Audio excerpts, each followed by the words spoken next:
কেউ অপরাধ করলে তার বিচার হোক, কিন্তু বছরের পর বছর জামিন না দিয়ে খুনের মামলায় আসামি করে রাখা গ্রহণযোগ্য নয়।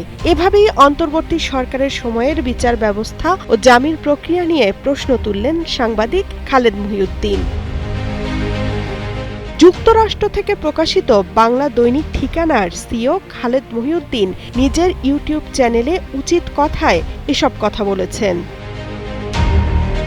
খুনের মামলায় গণহারে আসামি করা এবং তাদের জামিন না হওয়ার বিষয়টিকে তিনি দেশের বর্তমান বিচারিক ব্যবস্থার একটি সংকট হিসেবে তুলে ধরেছেন।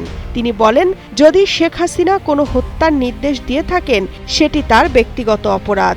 সাংবাদিকরা শুধু প্রশংসা করেছেন, এই অভিযোগে তাদের জেলে রাখা কি ন্যায্য, প্রশ্ন করেন খালেদ মহিউদ্দিন। খালেদ মহিউদ্দিন আরও বলেন, তিনিও অপরাধীদের ছাড় দেওয়ার পক্ষে নন, বরং কেউ অপরাধ করলে তার দ্রুত ও সুষ্ঠু বিচার চান, কিন্তু সুনির্দিষ্ট প্রমাণ ছাড়া বা বছরের পর বছর কাউকে জামিন না দিয়ে আটকে রাখা মানবাধিকারের পরিপন্থী।